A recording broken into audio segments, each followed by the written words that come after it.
Yeah. I have a question from previous session, sir. Yes, yes. I am connected through my mobile, so I'll take a screenshot of the question and post it on the WhatsApp.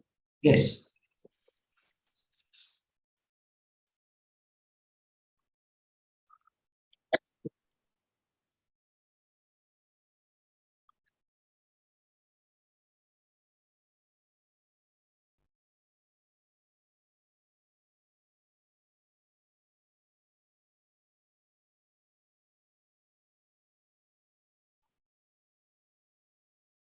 Yeah. Narayan is so small. Anshu, can you read it for me, please? Or shall I read it? Can I read? Yeah, yes, Narayanji, please, you read. Okay. So, sir, from continuing from the last time you had explained about Sanchita and Prarabdha. Yeah. I'm reading the question again, and my clarification, what I understood from the previous discussion and further to that. So does Sanchita Vasana belong to the causal body? Yes. If not, explain the below. From Sanchita pops out Prarabdha. Yes. Prarabdha are a bunch of vasanas distinct and different from Sanchita. Yes. Prarabdha cannot conceive the Sanchita. Yes. How then, upon eradication of Prarabdha, Sanchita gets eradicated? Yes. So I have, as you had explained, I have tried to understand what you told and made a small one para. I want to know if this understanding is right or am I missing something? So Sanchita does not belong to the causal body. Causal body is all the unmanifested vasana, known and unknown, which will manifest as Prarabdha. The root of eradication of Prarabdha is the understanding that Purvatvam is your original state. Yeah. Apurvatvam drives you to action. Yes. Apurvatvam is being unhappy. Yes. Apurvatvam is an imaginary void. Yes. Realizing that Purvatvam is your original state is the goal. Yes. Remaining in the state of Purvatvam, action must arise. Correct. Thereby, there is no mental disturbance during the attempt to acquire. Yes. It should also not matter if the attempt to acquire is successful or unsuccessful. Yes, correct. If Purvatvam is not achieved by Prarabdha, Punarapi Janamanam is bound to happen. Yes. The journey of the causal body continues. Yes. Most potent unfinished vasana of the previous Prarabdha will emerge as the new Prarabdha, which is rebirth. Then my clarification is, if the above understanding is right, Prarabdha itself is able to explain the concept of rebirth or self-realization. Then why bring in Sanchita? Yeah. The question is,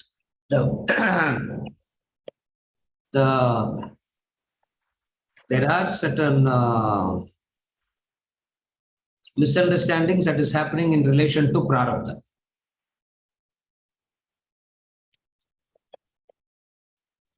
What you have said about Prarabdha is not the complete one. I repeat.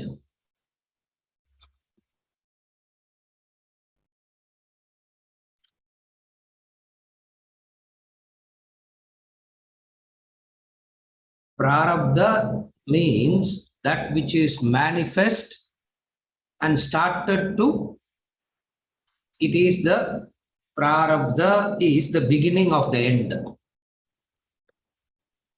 The Vasana have started to manifest and it will conclude by itself. It will end by itself. So when the Prarabdha ends, the embodiment ends. The Jiva, the body dies, the Jiva will move on to the next body. So Prarabdha is at the birth of the body and Prarabdha is at the death of the body. Again I repeat. Prarabdha begins at the birth of the body. Prarabdha ends at the death of the body. So you can't say Prarabdha is continuing into the next Janma. This Prarabdha is over. Only when the Prarabdha gets over, the Jiva, the subtle body, leaves this gross body and it will take up another embodiment. Upon self-realization, what happens? The Purnatvam is realized. Because of having realized the Purnatvam, the Sanchita is gone. If Sanchita is gone, then what is keeping the embodiment of the enlightened person alive? Prarabdha Vasana, it is said. Again, I repeat. If self-realization is a state where all vasanas are eradicated, all Sanchita is eradicated, then how is a self-realized person living? How is he able to live then? Because if you have to live, living means action, action means vasanas. So how does a self-realized person is living then? For which Prarabdha Vasana explains that portion of life after self-realization before discarding the body. That is Prarabdha Vasana. In the case of all human beings, or in the case of any being for that matter, it is the Prarabdha that causes the embodiment. And when the Prarabdha ends, the embodiment changes. Change of Prarabdha means change of body.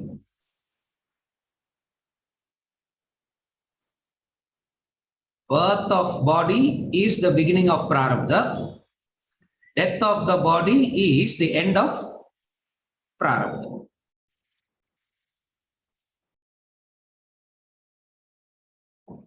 Prarabdha Vasana, exhausting the Prarabdha Vasana doesn't explain Purnatva.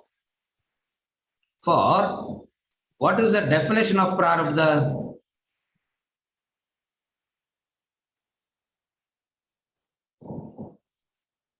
That which has started the fructification process. Arabdha. It started meaning. Tamil Arambam solromla. It started. It has started the process of fructification. That is Prarabdha. Sanchita means waiting for manifestation. Through knowledge and understanding, the Sanchita is eradicated. Prarabdha gets exhausted by itself. Through knowledge and understanding of Purnatvam, Sanchita gets eradicated. These are the basic definitions. With these basic definitions, now we will repeat the question. Now repeat your clarification. So clarification is, sir. So I'm living a Prarabdha. Now, at the end, the day the Prarabdha ends, the physical body goes away. Yes. If I have self-realized means Sanchita is gone, there is no rebirth. I understand that. Yes. But if the Prarabdha is not, if there are unfulfilled desires at the time of death, they continue. Yes, that is not Prarabdha. The unfulfilled desires that you have at the time of death should not be called as Prarabdha. It is unfulfilled desire, that's all. It's an unfulfilled state. So the unfulfilled desires of the Prarabdha, current Prarabdha 1, suppose this life is mine Prarabdha 1. And in this Prarabdha 1, when I end, and whatever is unfinished will continue. It is not Prarabdha 1, it is embodiment 1. It is the desire that brings you into the body.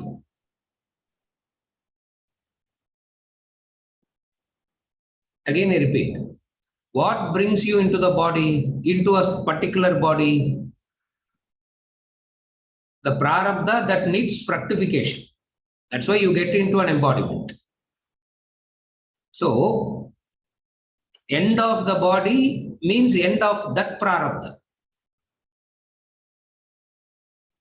So even if it ends unfulfilled, it is an end. No, prarabdha will not, there is no unfulfilled prarabdha. Unfulfilled prarabdha means the body will be alive. If the body is dead means prarabdha is over. There is no unfulfilled prarabdha. Unfulfilled prarabdha cannot exist after the body. Okay. So if there is a desire saying I want to reach national level of some aspect, okay, Yes. I want to achieve number one position of some aspect, Yes. and that remains unfulfilled. Yes. And there is death. So, Yes. So what happens to that unfulfilled aspect of that? That unfulfillment will continue into the next embodiment. That unfulfillment will seek that unfulfillment will give you a conducive body where you can continue to try and fulfill that number one aspiration. Okay. That is not prarabdha. Wanting to become number one is not prarabdha. Prarabdha means a specific set of vasanas that has brought into manifestation as in certain body, certain environment, certain situation. All this is prarabdha. The body with which I am born is prarabdha. The father and mother is my prarabdha. The brother and sister is my prarabdha. Because all this I have no. All this you didn't choose now, do you? That's why it's called prarabdha. Once this ends, all this is over. The father is over, the mother is over, the brother is over, the sister is over, everything is over, because all that comes at the birth of the body goes at the end of the body. So there are certain things in life which there are certain environments that you are pushed into, that is prarabdha. Fine. So if you say, I want to become number one, and if I die, supposing if I say, let us say, I want to become number one sports person, but then I die. It is not that number one sports person vasana is going to continue. What will continue?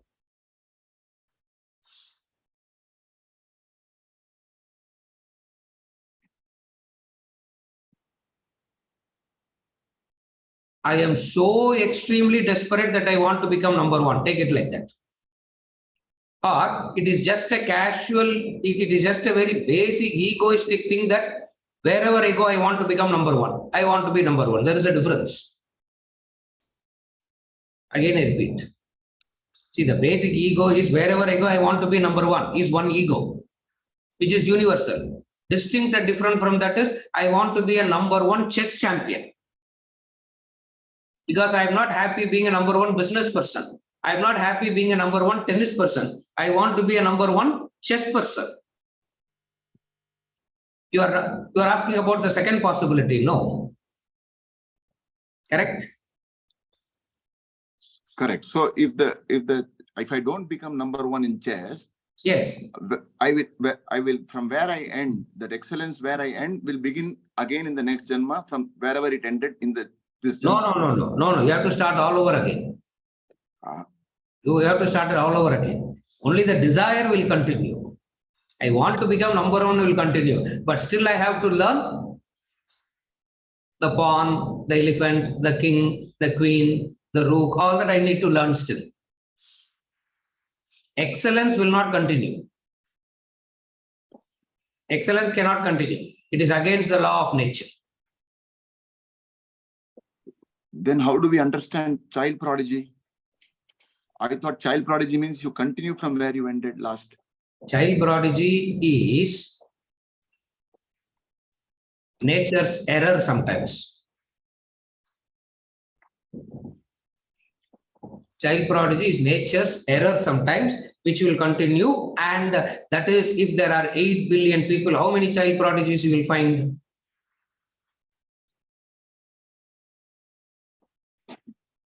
8. And that 8, with that 8, you can never make a row.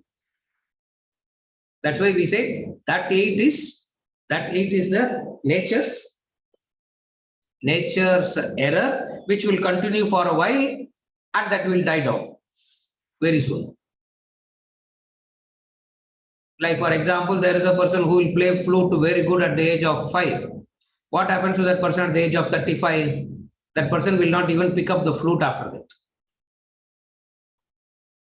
So this child prodigy story doesn't apply to, we don't take that at all, because that is something that is, like, for example, I'll give another example.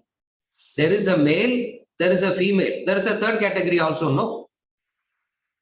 Now that third category is so insignificant a number, a rule cannot be made taking that insignificant number. You cannot make a concept out of it. That will be said as, that will be left alone by saying that there are some overlapping. There are some overlapping, at times it happens. That's all. It doesn't change the concept in any way. The concept still remains the same. What is it? You die with a strong unfulfilled desire in this embodiment. From where did you got it as Prarabdha? From where you got that idea that it is Prarabdha? I have a very strong desire to die, to become #1 chess champion, and I die. Where did I get that idea that it is Prarabdha?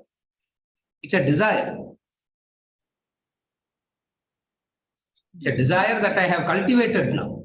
It's a cultivated desire, not Prarabdha. If it is a Prarabdha, I will be playing chess anyway. So to say that I had a very strong desire and I die without Prarabdha getting fulfilled is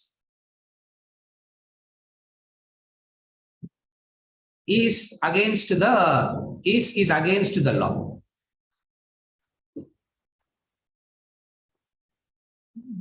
You may develop a desire which is not conducive in this embodiment. That's why you die. Otherwise, why will you die? You follow what I am saying? You have a desire, and the desire is not, this embodiment and the environment around is not conducive. What will you do? You change. You are living in a house, that house is not comfortable. What will you do? You change the house. The changing the house is what is called as end of Prarabdha. So when I change the house, what is continuing? Some luggage I am carrying with me? No, I don't carry the house. I carry some luggage from the house. What is the luggage that I carry? The unfulfillment I carry. And that unfulfillment will come through and that unfulfillment I will try through a particular method. So to say that I am born with the Prarabdha and the Prarabdha is unfulfilled, I die and my Prarabdha will continue into the next Janma, nowhere it is said like that. The birth of the body is the beginning of the Prarabdha, the end of the body is the end of the Prarabdha. For example, I have developed a very strong desire. I am born invalid, not knowing what to do, sitting in the house. I'm watching television all the time. I'm seeing athletics, people running all the time. I develop a new desire to become an athlete. Is it my Prarabdha? I am developing a desire. Now, in order to fulfill the desire, what I have to do? I have to die in this body. I have to leave this body and go into another body. Maybe born in Kenya or somewhere, isn't it? Maybe that body is so good, everything was so good there, I can continue my journey. So I can't say I'm continuing my Prarabdha there. It's a desire that I have developed, which this body is not suitable to fulfill that. I develop a desire, and if this body is not suitable to fulfill that, I leave this body and I'll take up new body. This is how all change of bodies happen.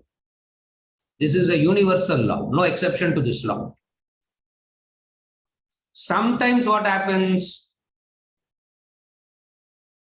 Overlapping happens. That overlapping, which is so significant a number, we call as child prodigy, which is not continuing of Prarabdha. Are you able to follow? You cannot call it as continuation of Prarabdha. It is against the law. When the body dies, Prarabdha is over. So then what determines the child prodigy? How come? That is a separate question we can talk. That is a Okay. separate question we can talk, but we should not bring in Sanchita and Prarabdha to understand that. If I bring in Sanchita and Prarabdha to understand that, then it gets complicated. All right. Who is a child prodigy? What is happening in the child prodigy can be discussed as a separate question, but not to connect it with Sanchita and Prarabdha. That's what I'm trying to say. If you connect it with Sanchita and Prarabdha, it will be very confusing. Then what would it mean? You take away your ignorance and knowledge along with you. Because ignorance and knowledge is not Prarabdha. Ignorance and alone is ignorance is not Prarabdha. Ignorance is the very core. That ignorance needs an embodiment to, okay, what is ignorance? To put it in a simple way, what is ignorance? Vasana. Vasana. Is Vasana an inference, or is Vasana, have you ever seen a Vasana? Can you ever see a Vasana? Impossible. Where there is an action, we infer there is a Vasana. Correct? So there is a constant, a constant need, necessity for action.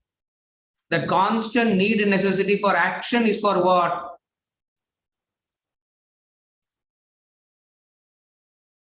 Action is towards what? Achieving something. Achieving something towards what? A fulfillment.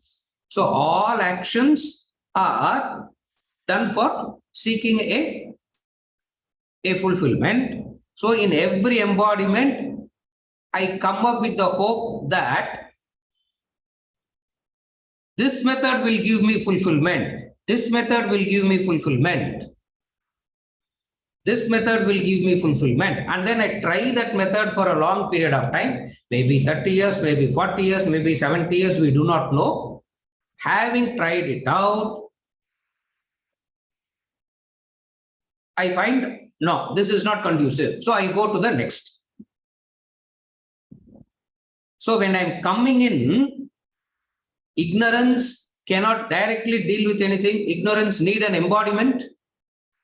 Desire needs an embodiment. Are you okay till now?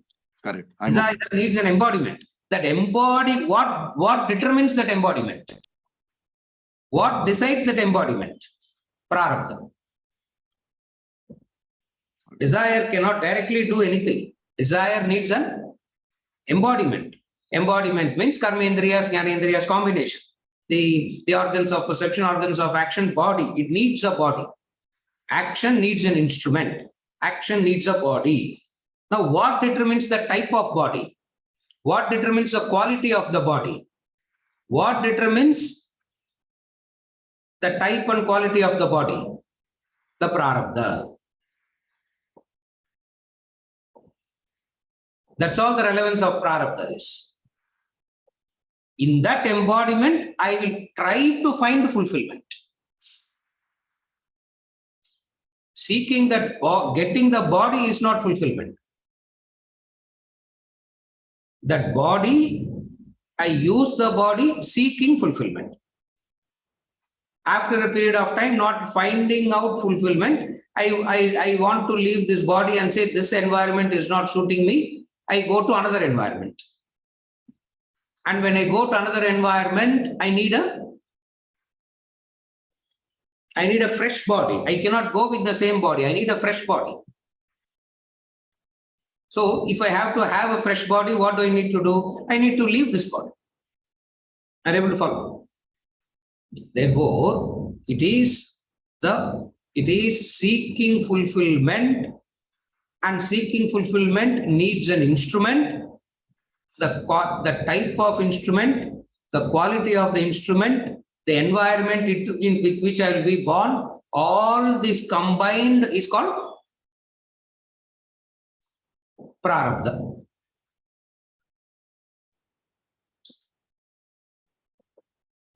To put it in a very common sense way, Prarabdha means a choiceless situation which you are into. What is the choiceless situation that you are into? The body, the parenting. That's all. The parents. We don't get to choose the brothers and sisters. No.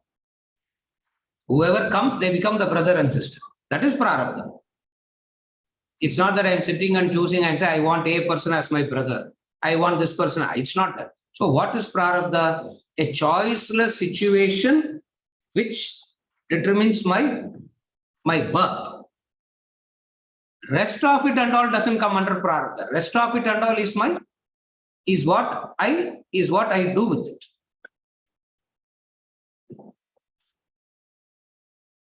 Okay. Before making a choice, that's why Vedanta takes it to the height and say, even your wife and children is your Prarabdha. That's why we don't believe in this divorce and all that here. Because they say that is also part of the Prarabdha only. Why? Because after having married, that becomes part of the Prarabdha. Before that, you have a choice. After making a choice, that's it. You follow? Correct. After making a choice, that's it. So here we are talking about a choiceless situation. When I say choiceless means the past choices that I have made has resulted in this. And when I say the past choices I have made, I am not aware in which embodiment, in which type I made these choices. That I don't know. But necessarily it is my choice. I don't have the memory of it. But nevertheless, that is the connection. Okay. Nevertheless, that is the connection. So Prarabdha is limited to this function. Limited to a very few things in life. So, to conclude, if there are 100 situations we face in life, only 3-4 will be choiceless. Rest and all we can do something about it. Where I can do something about it is not Prarabdha. Where I cannot do anything about it at all, that is Prarabdha. That is Prarabdha. I can be adopted, but my biological father and mother is Prarabdha only. I can get adopted. Somebody can come and pick me up. That is a different story. But the biological father and mother that I have is Prarabdha. You follow what I am saying? Yes. Fate accompli. Yes, fate accompli. That is there. Yes, intense specific desire and all is very rare. An intense specific desire of wanting to become number one chess champion is very rare. Why? Because the nature of desires being changing as you continue to live life, the desires also keeps changing. So very difficult to die with a specific intense desire. I may die generally unfulfilled, I will die. You follow? That's how 99% of the death happens. or I should say 99.9% of the death happens in the general unfulfillment, not a specific unfulfillment. Followed. You follow? Yeah. Followed. Yeah. Yes, yes. One more question on the self-effort. Yeah, 1 second. 1 second. Yes, sir. Yes. Yes. Now, Aparna is asking, why do we need to have another embodiment if it is a general unfulfillment? The general unfulfillment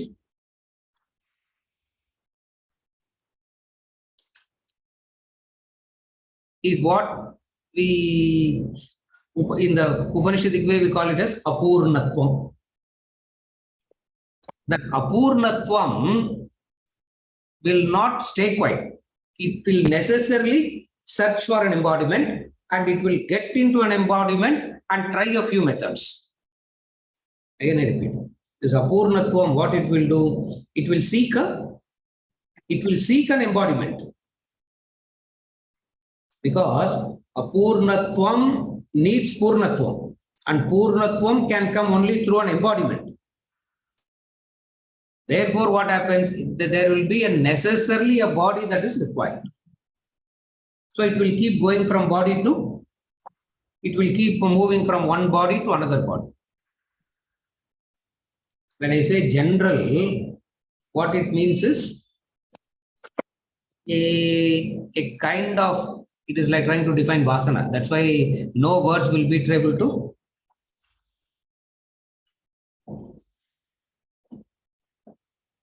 Okay, relatively understand it like that. I am unfulfilled.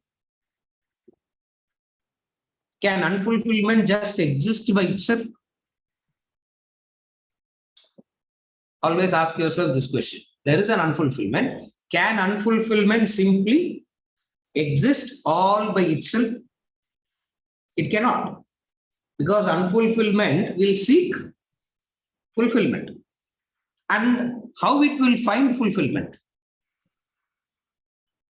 It will find fulfillment through an embodiment only. Because through a body only you can perform actions. Unless you perform actions, you cannot get something. Unless you get something, there is no fulfillment possible. Again, I repeat. Unfulfillment, to find fulfillment, action is needed. And to perform action, you need a body. That's why. Unfulfillment, to find fulfillment, action is required. To perform action, you need a body. So by default, unfulfillment will keep entering into bodies, because the very unfulfillment creates restlessness. The very unfulfillment is restlessness. Or you can say all these are synonymous. Unfulfillment, restlessness, all are synonymous. So in a restless state, you will seek freedom from restlessness. And the way to get freedom from restlessness is through body work, action. And to perform action, you need a Body. Therefore, necessarily, as long as the restlessness is there, bodies will be searched and entered. They will search for a body and enter the body. They will search for the body and enter the body. And nature keeps creating bodies wherever the connections are made, that jiva enters that. That's how the movement from one body to another body happens. What got me into the body, if it doesn't happen, I leave the body. You follow?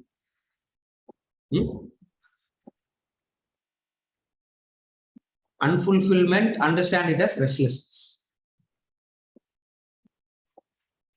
If you use the word restlessness, it becomes easy to follow. Use the word restlessness.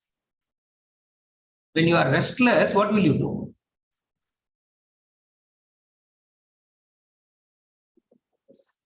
You have to do an action. And to do an action, you need a body. Correct? Without body, you can never do an action. When you are getting into the body, that is called the birth. When you leave the body, that is called death. I come into the body because of restlessness. I stay in the body for a while, hoping to find some rest and peace. And then I find out that in this body, that restlessness cannot be achieved. Therefore, I move on to another body seeking rest. But right through what I am seeking, freedom from restlessness. Freedom from restlessness. Yes.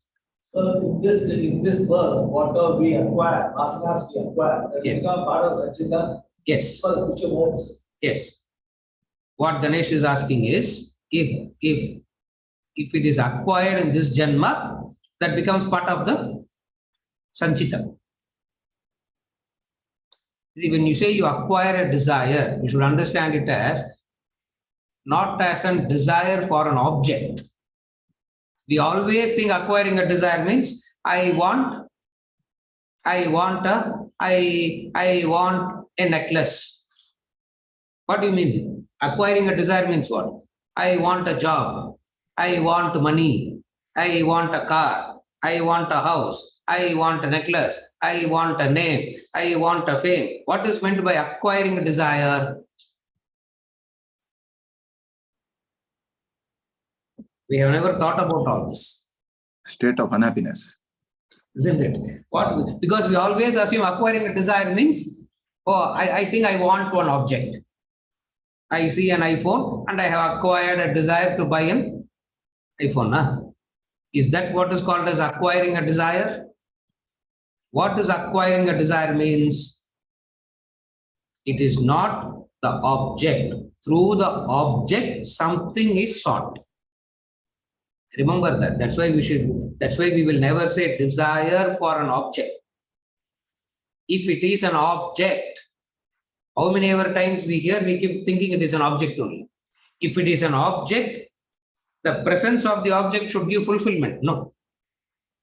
If it is an object, having that object should give me fulfillment. But what has happened to me? I'm having the object, but what I thought the object will give me is not getting it.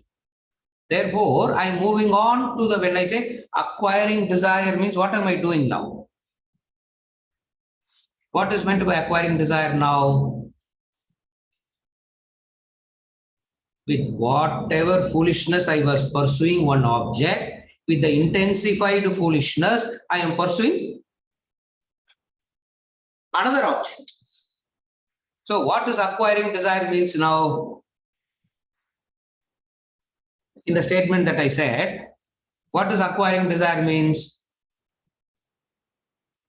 Shifting happiness. I said the 2 words I said. 2 words. What are the 2 words I said just now?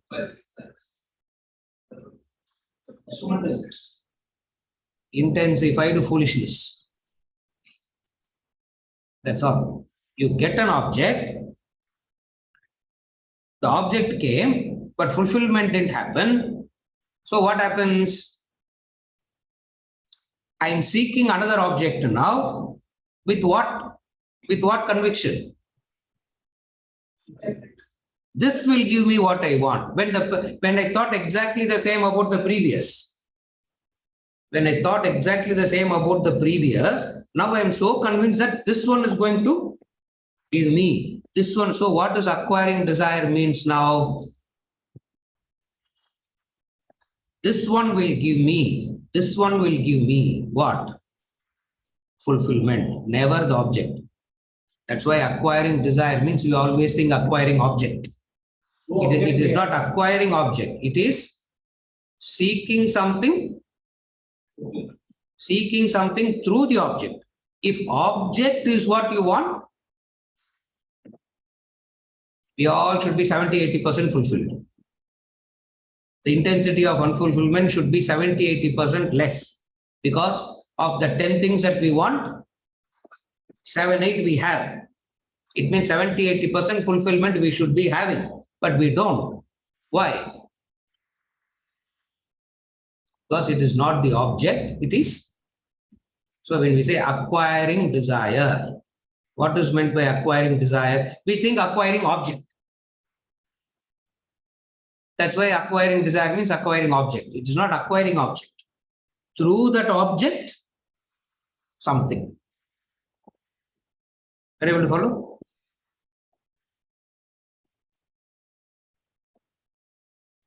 You have desires for 100 objects.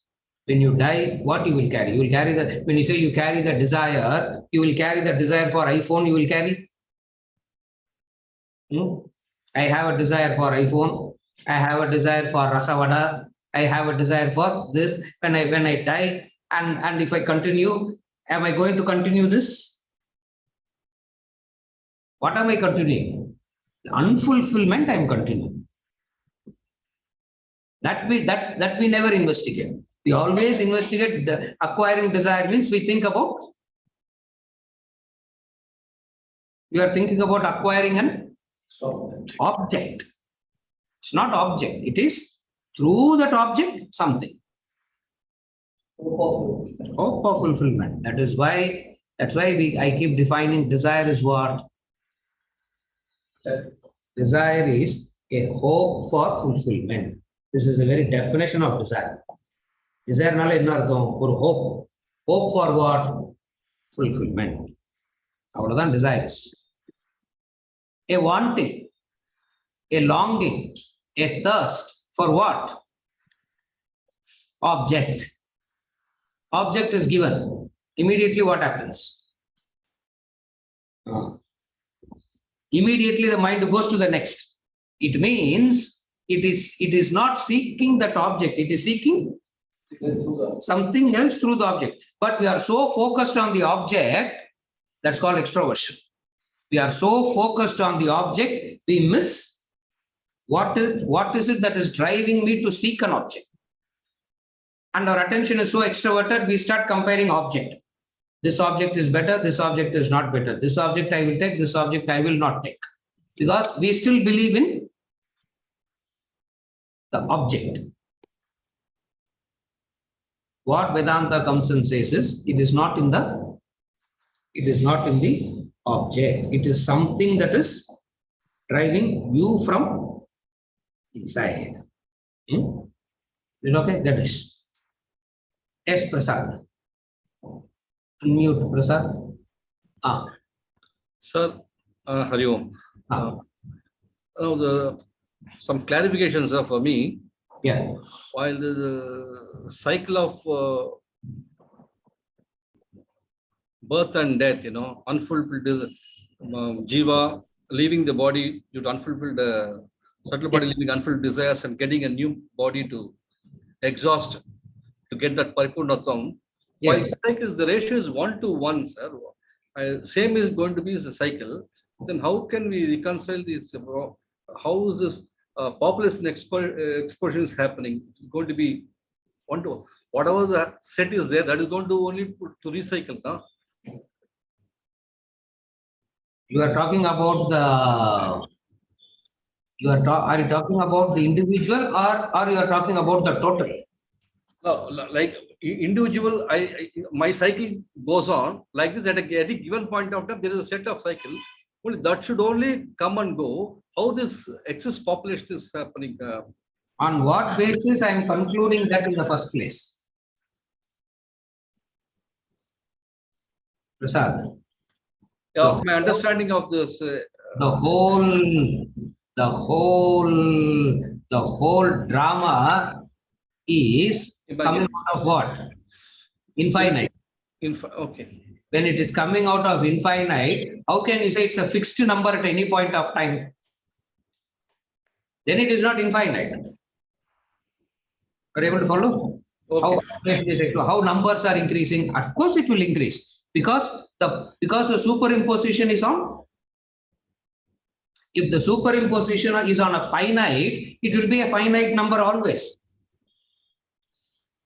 But the superimposition is on infinite. Since the superimposition is on infinite, what will happen? Any amounts can come and still there is infinite scope for More. much more to come.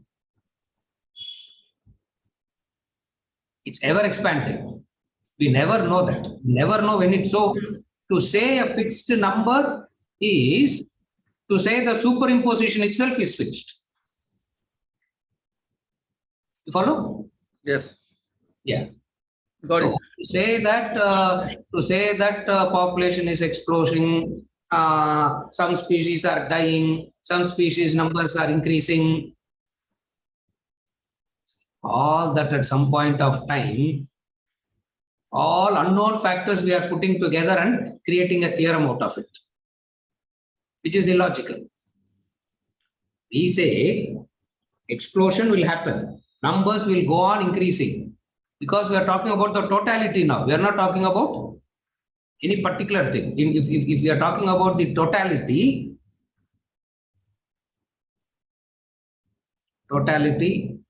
is infinite in the finite.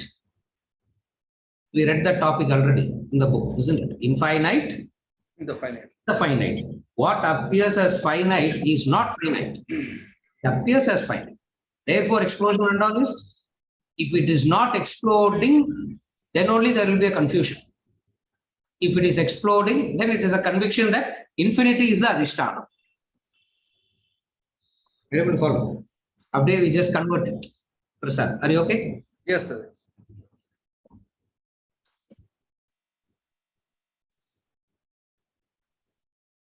Are you okay, Narayanji?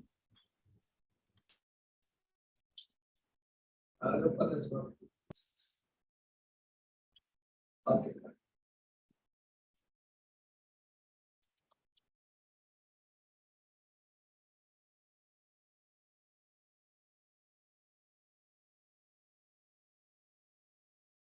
Yeah. Is it okay? Unmute. Narayanji.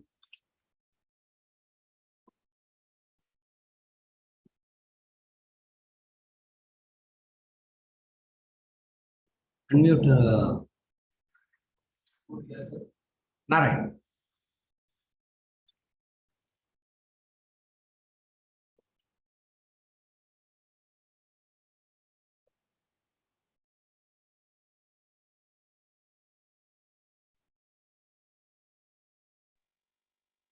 Yes.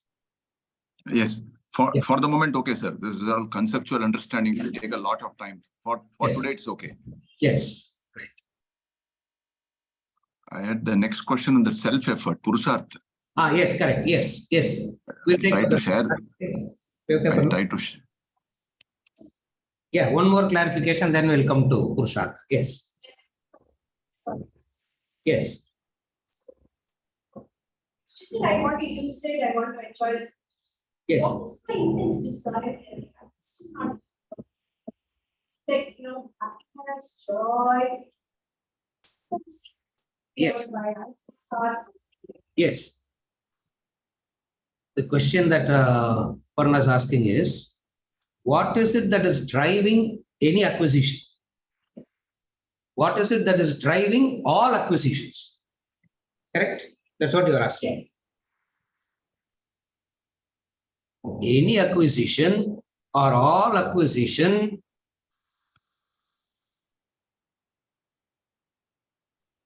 comes from a fundamental misunderstanding that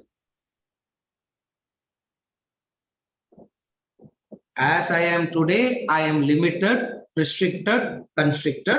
Having that will make me full. All acquisitions. Again, I repeat. All acquisition emerges from a fundamental notion. What is a fundamental notion? As I am today, I am limited. I am restricted. I am constricted. That is a very deep notion. With that deep notion about my present, Acquisition makes me to believe if I get to that, I will have freedom from the limitation. So all acquisitions is nothing but seeking freedom from limitation. Are you okay? Again, I repeat, all acquisition stems from the fact that seeking freedom from limitation. Because I feel I'm limited. I feel a restriction. I feel a constriction. Like, I feel so restricted using 2 legs. So, I saw a horse with 4 legs running faster. So, what I did, I sat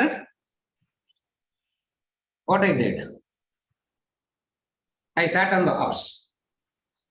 And then 1 horse is not enough. So, tie 5 horses, 15 horses. After a while, you can't manage 15 horses and all that with the hands. Then what? Discover a engine. So now, what all we call as development, if you see, all stems from what? A unfulfillment with the present. That unfulfillment with the present makes me to believe that if I make certain things better around me, I will have freedom from the limitations.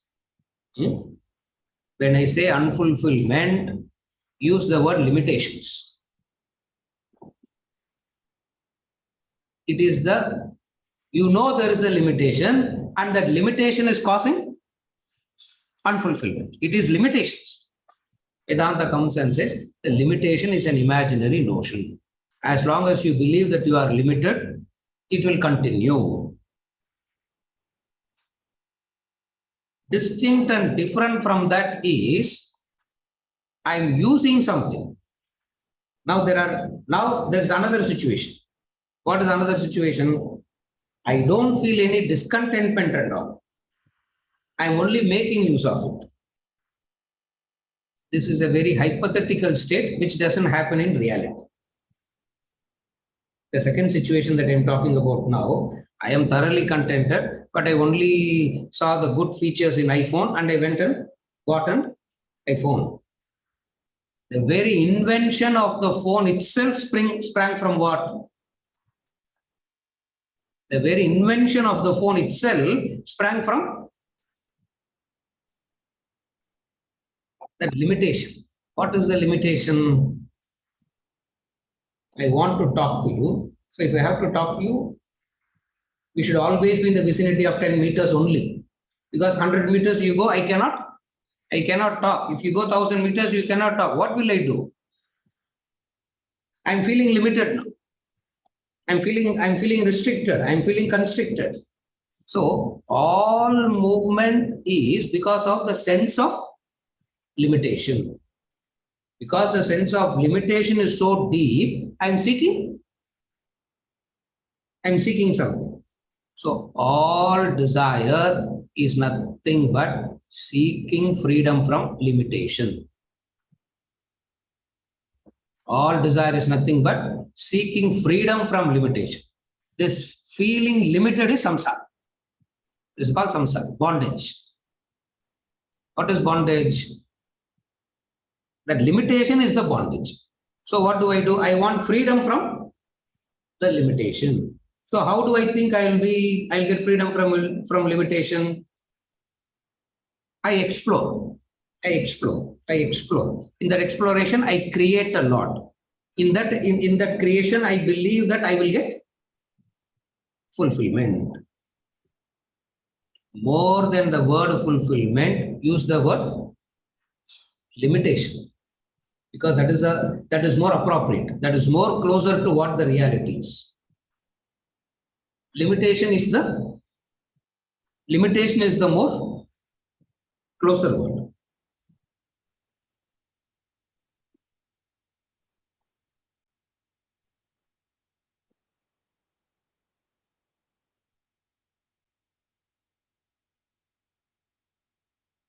In every aspect, I want infinite. What is opposite of limitation? In every aspect I want infinite. Vedanta says correct. Since your original nature is infinite, till you get there, it will be like this only. Because what is your true nature? Your true nature being infinite, anything finite will never give you the satisfaction. Therefore, Vedanta says what? Understand that infinite is your true nature, and anything that is finite is limited, and that limitation is a suffering, a bondage, a chain, and you want freedom from limitation. So as I am today, I feel myself limited. You follow what I'm saying? So all seeking is nothing but freedom from limitation. I want to be unlimited. I want to be unlimited. I want to be unrestricted. Isn't it? See, previously there will be one newspaper. If you have a Facebook account, you become a newspaper. So you can type whatever you want to know. Why it became so big popular? Because everybody had that. Now everybody can become a newspaper. What is Facebook? 8 billion newspaper put. So anybody can say whatever they want. So what is that it is? What is it? It is so liberating there. What is it is so liberating in the social media? That it is such a big hit, which nothing in life became such a big hit like how the social media became the hit. Why? Unrestricted expressions. The expressions can be so unrestricted. Now, when moderation comes, people want to sign out of the account, no? First, they said, put whatever you want. It became such a big hit.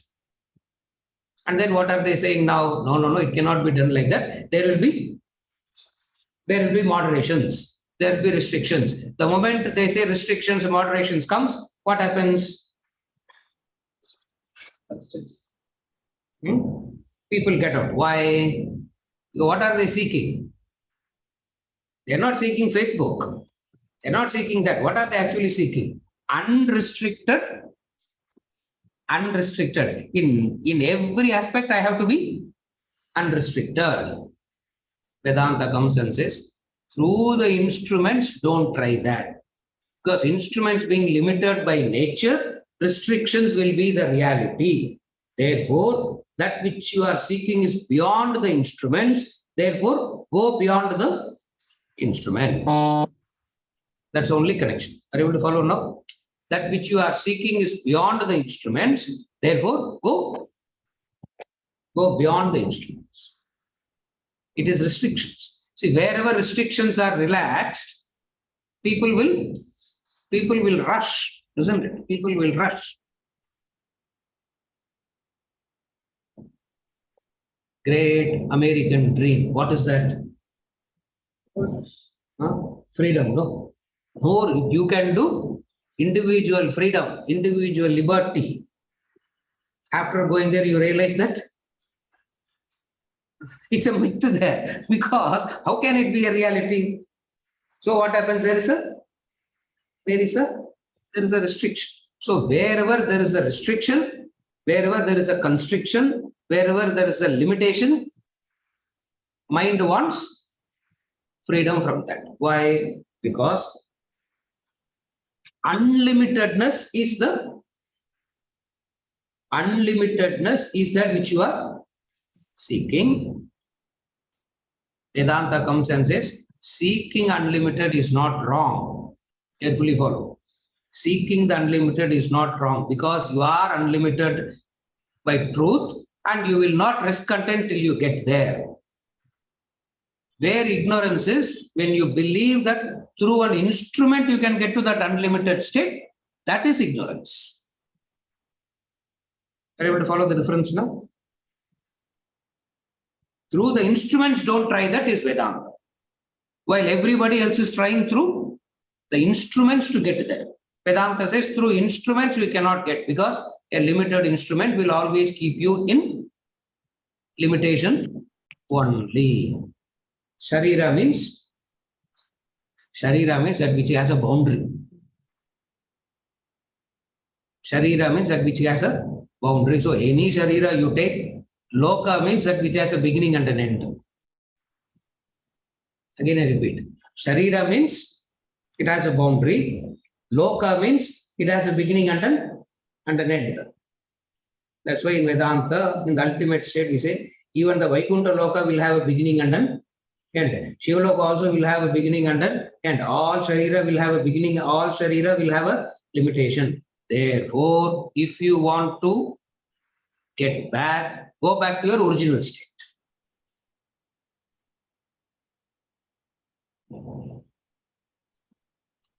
What does original state means? Saying that through instruments, I will not try to become unlimited. What is knowledge? What is knowledge? Through instruments, I will never attempt the unlimited. How much ever you hear, you will still try through instrument only. You can keep hearing it, but still attempt will be made through some instrument. Maybe a better instrument, maybe a better opportunity, maybe a better situation. All these are futile. Is it okay? Limitation. Use the word limitation, it becomes clear. There is a limitation.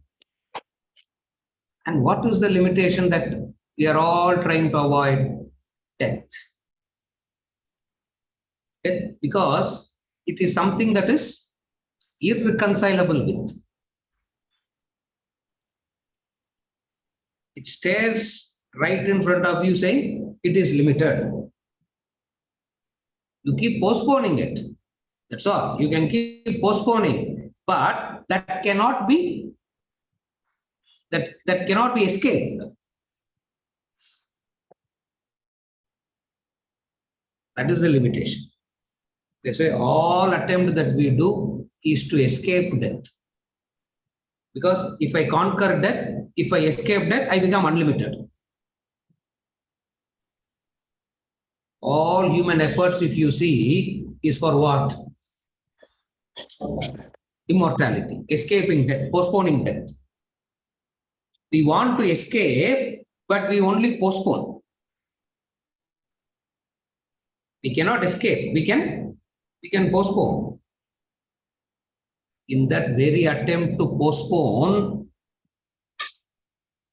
a new set of pain will start. A new set of pain will start. Like we say, every century comes with a unique problem. Every century comes with a unique problem. The unique problem of this century is what? Which we have never faced in the past.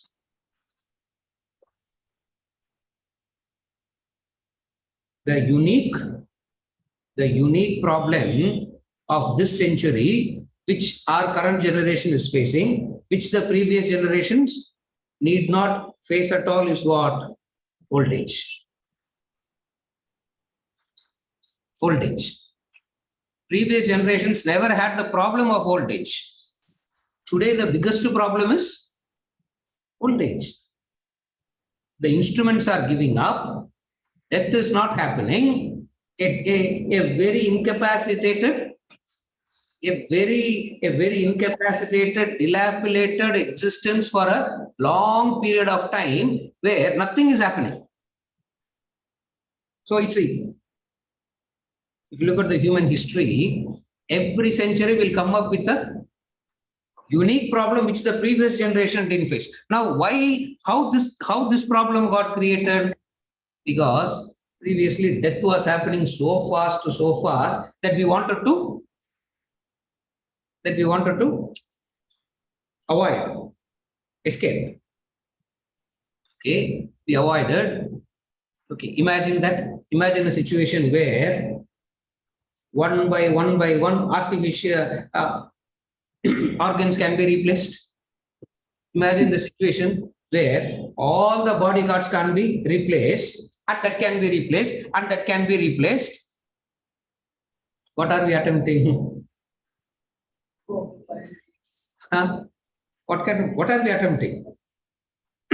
Immortality. Vedanta comes and says, attempting immortality is not wrong. Attempting immortality in the instrument is wrong. I have a heart which is a problematic. So I replace it with an artificial heart. And that artificial heart, I have to replace it in another 50 years. Another 50 years. Okay, I go on replacing the heart. I go on replacing the knees. I go on replacing the kidneys. I go on replacing. Oh, wow. Perpetual life, sir. Everybody will be alive peacefully, happily. Yeah? Everybody will be alive peacefully, happily. Yeah?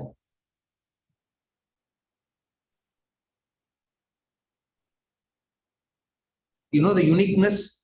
You know how we are finding solutions to this unique problem. We have started. Some of the countries started finding solutions to this problem also. What? I have a right to die, they are saying. Yeah, I have a right to die, I will die. Previous generation, we tried so much that I have a right to life. Now I'm saying, you can't take me into the ICU and when I'm unconscious, put a ventilator and keep me alive. If I write and give that I don't want ventilator, you can't put me on a ventilator. My daughter can say, my brother can say, my sister can say, I don't want ventilator, means I should not be put on a. Are you able to understand? Thank God we don't think we are all happy. If we start thinking, what are we doing actually? At one point of time, we were fighting to be alive because of the new problem. What we are doing now? We have to create we are creating a situation where we are fighting to. I have a legal right to live. Now I'm exercising my legal right to die. Yeah. We don't know what we are doing, isn't it? That's what they are saying. Why this problem is because the limitation is so. The limitation is so it's a chain. It is the limitation of the body, the limitation of the mind, the limitation of the intellect is shackling me. That's why we say, what is gossip? Gossip is nothing but seeking intellectual freedom. I want to know everything about everything. I want to know everything about everything, isn't it? Even Google also doesn't know that, isn't it? Even Google also cannot become all-knowing, I guess. Emotionally, restrictions. Physically, a restriction.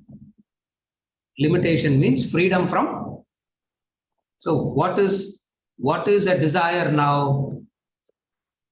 How we will rephrase the definition of desire now? Freedom from this chain. I'm so restricted. It's like I'm so suffocated by the limitations. I just want to be free. That is called mumukshatva. That's what they call us. That intense desire for freedom is mumukshatva, and that you can get not through the instruments. That is the only point that Vedanta says, which we cannot accept. Because we all believe that it is possible only through the instruments. It is possible only through the instruments. Is it okay? Did I help you? Huh? We'll take a Purushartha next week. So this class will continue like this only, I guess. Isn't it? Huh? It will continue like this. Next week we'll take a Purushartha. Okay? Okay, sir. Yeah. Continue next week.